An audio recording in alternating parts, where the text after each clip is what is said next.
और एक बार फिर से आपका स्वागत है शिक्षा न्यूज़ चैनल हरियाणा पर। साथियों, आज मैं आपको बताने जा रहा हूं कि एलटीसी के बिल 2016 से 19 ब्लॉक ईयर तथा ब्लॉक ईयर 2020 से 23 के बिल ई सैलरी पर कैसे जनरेट करने हैं। तो बिना देरी किए हुए हम चलते हैं अपने ब्राउज़र पर और ई सैलरी हरियाणा की साइट पर आते हैं। यहाँ हम अपना लॉगिन आईडी और पासवर्ड डाल करके लॉगिन करते हैं। यहाँ हमें मेकर के पासवर्ड से लॉगिन करना है, तो मैंने अपना लॉगिन कर लिया है। लॉगिन करने के बाद में साथियों, सबसे पहले ये मेकर का लॉगिन है। हमें यहाँ एम्प्लॉय नज़र आ रहा है, इस एम्प्लॉय वाली टैब पर आना है और यहाँ ऊपर से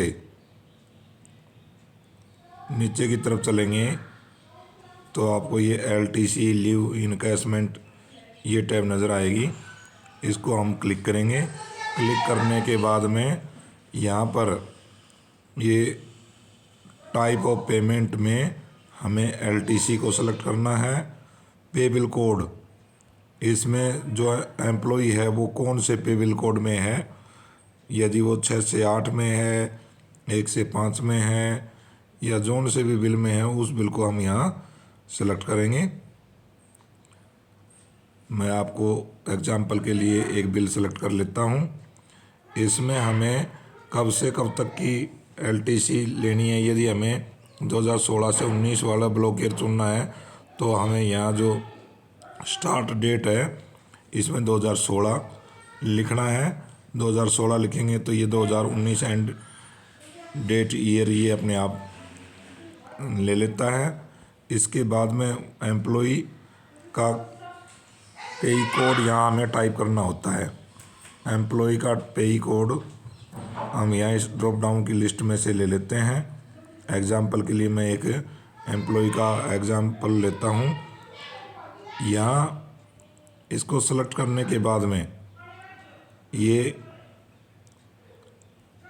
अगली टैब है पेई नेम, इसमें अपने आप पेई नेम आ जाता है। इसके बाद में अगली टैब है कि चेक इफ़ सेंट्रल एम्प्लॉय, यदि केंद्रीय कर्मचारी है तो इसको चेक करना है, अन्यथा खाली छोड़ देना है।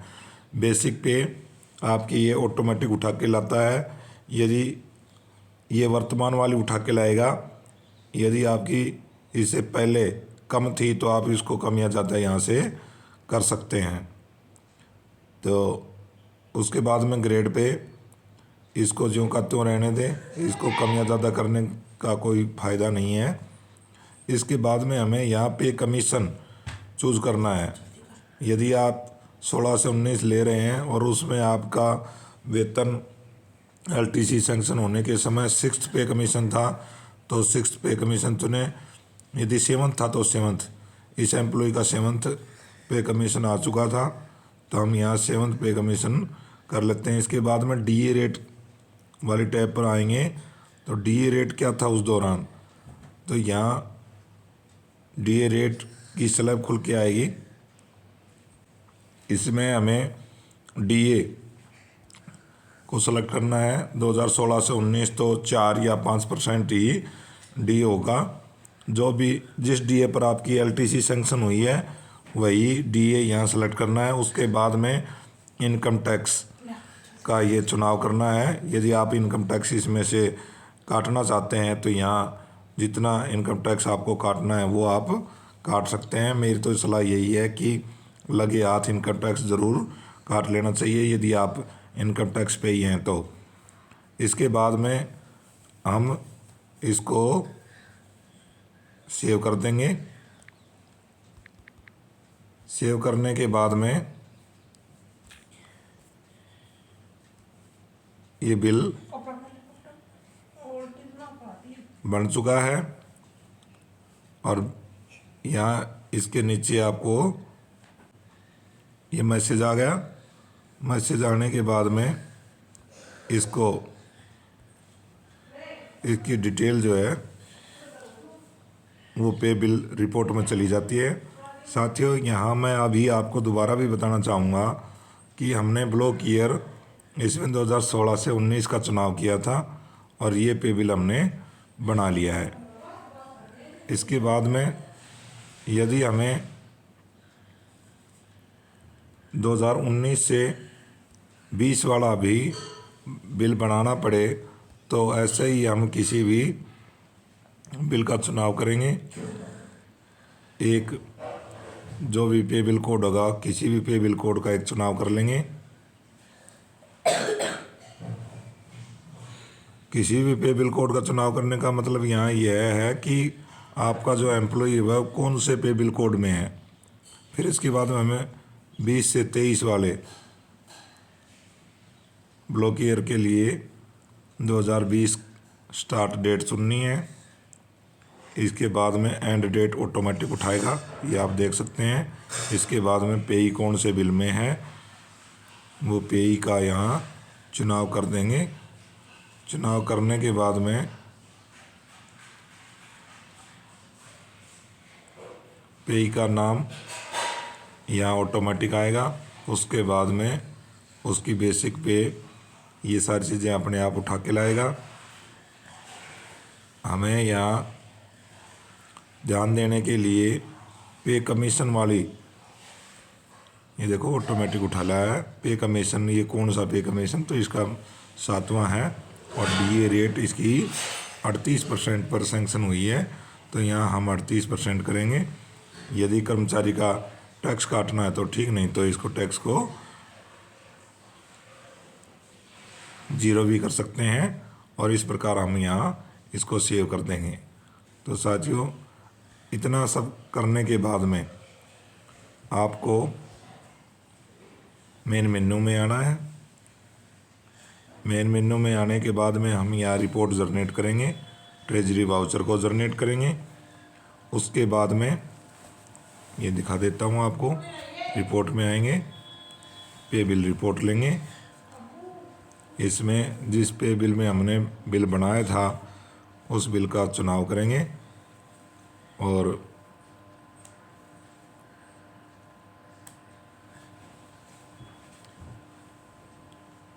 अभी आपको मैं पे बिल दिखाने जा रहा हूँ। साथियों, मैं आपको एक बार फिर से दिखाना चाहता हूँ। जैसे हम सेव करते हैं तो सेव करने के बाद में नीचे की तरफ ये डिटेल सेव हो जाती हैं। मैं यहीं आपको दिखाता हूँ। ये जैसे आपका ये जो नीचे डिटेल है ये यहाँ से होने लग गई। ये हमने 20 से 23 के ब्लॉक ईयर का चुनाव किया है। अब यदि हम चाहें तो इस बिल को डिलीट कर सकते हैं और चाहें तो इसको प्रोसेस में ला सकते हैं। अब हमें यदि बिल को बनाना है आगे तो इसमें प्रोसेस सेलेक्टेड रिकॉर्ड, ये रिकॉर्ड को सिलेक्ट कर रखा है और इसको हमें प्रोसेस में लाना है। तो इस प्रोसेस वाली टैब को हम क्लिक करेंगे और इसके बाद में ये बिल जनरेट हो जाता है। इसके बाद हमें ये देखो बिल जनरेट सक्सेसफुली, ये मैसेज आ चुका है। इसके बाद में हम मेन मेन्यू में जाएंगे और बिल रिपोर्ट जनरेट करेंगे। उसके बाद में ट्रेजरी वाउचर को जनरेट करेंगे। यहाँ रिपोर्ट में आने के बाद में मैंने यहाँ अपना बिल का चुनाव कर लिया है। जिस बिल में हमने वो बनाया था उसके बाद में यहाँ पे बिल और उसके बाद में ट्रेजरी वाउचर, ये दोनों अलग अलग सेलेक्ट करके हमें यहाँ रिपोर्ट जनरेट करनी है। यहाँ से ये बिल आ चुका है, ये 2022-23 में ये बिल बनाया है और एलटीसी का बिल है। यहाँ से हम रिपोर्ट जनरेट करते हैं। रिपोर्ट जनरेट के बाद में मैं आपको दिखाना चाहूँगा, ऐसा बिल बन के आएगा आपके सामने। इसमें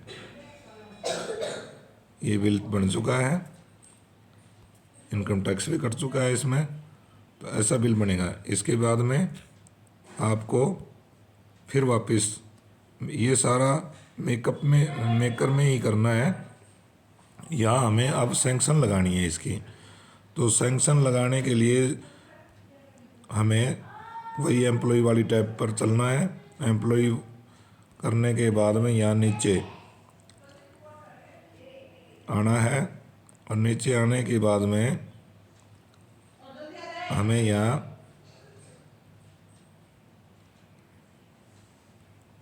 सैलरी आने के बाद में आपको यहाँ दिखाई दे रहा होगा upload sanction for salary bill, इसको क्लिक करना है। क्लिक करने के बाद में एम्प्लॉय रेगुलर है, इसको क्लिक करेंगे। उसके बाद में पे बिल कोड में वही बिल हमें चूज करना है।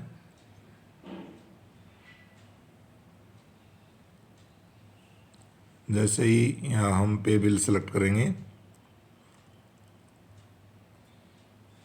अब यहाँ हमें कौन सी सैंक्शन, एक तो वो सैंक्शन जो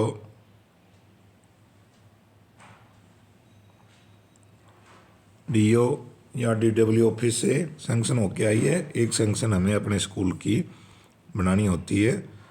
अब यहाँ ये नीचे वाला जो है बिल है, ये एलटीसी का बिल है, हमें यहाँ से सैंक्शन लगानी है। सैंक्शन वाली टैब को हम क्लिक करेंगे और इस पर क्लिक करके यहाँ ऐसा इंटरफेस आएगा। जिस भी लोकेशन पर हमारी सैंक्शन है वो हम यहाँ से चुनाव कर लेंगे उसका। उसके बाद में चुनाव करने के बाद में इधर ये अपलोड ऑल ये करना है। इसके बाद में हमारी सैंक्शन लग जाएगी। मेकर में इतना ही करना होता है। उसके बाद में हमें चेकर से लॉगिन करना है और डाटा सेंड टू ट्रेजरी वाली टैब पर जा कर के हम उसको डिजिटल सिग्नेचर करके और डाटा सेंड टू ट्रेजरी कर देंगे। आशा है साथियों ये वीडियो आपको पसंद आया होगा और आगे आपको बहुत सारी एलटीसी के बिल बनाने हैं तो ये आपको मदद करेगा।